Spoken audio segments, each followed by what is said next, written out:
আসসালামু আলাইকুম ওয়া রাহমাতুল্লাহি ওয়া বারাকাতুহু। আল্লাহ রাসূল সাল্লাল্লাহু আলাইহি ওয়াসাল্লাম হাদিসের মধ্যে বলছেন যে আ ঘোড়া, বিশেষ করে ঘোড়া, কুকুর এবং পশু-পাখিগুলা কবরের আযাব শুনতে পায়। এটা কি আসলে শুনতে পায়? বা এই বিষয় নিয়ে আজকে কথা বলব সেটা হলো বিজ্ঞান, বর্তমান আধুনিক বিজ্ঞান যে কথাটা বলে সেটা হলো মানুষের শ্রবণ সীমা ২০ থেকে ৩০,০০০ হার্জ পর্যন্ত।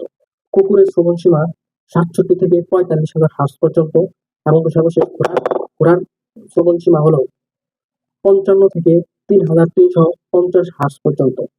সুতরাং দেখতে পেলাম যে মানুষের শ্রবণ সীমা এখানে উপস্থিতির মধ্যে সবচেয়ে কম শ্রবণ সীমা মানুষেরটাই ২০,০০০ হার্জ। এরপর কুকুরেরটা ৪৫,০০০ হার্জ এবং ঘোড়ারটা ৩,৩৫০ হার্জ। যেটা আমরা বুঝতে পারি যে এখানে কুকুর অবশ্যই শুনতে পারবে, মানুষ যে শব্দটা শুনতে পারবে না। মানে অনেক একটা শব্দ হলে যদি ২১,০০০ হার্জের কোনো শব্দ হয় সেটা কি করতে পারবে না, কুকুর শুনতে পারবে কিন্তু মানুষ শুনতে পারবে না।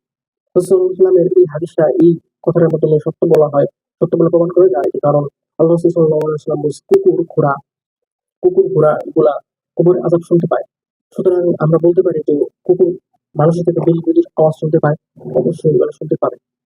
মানুষের কানের সীমাবদ্ধতাই এগুলা।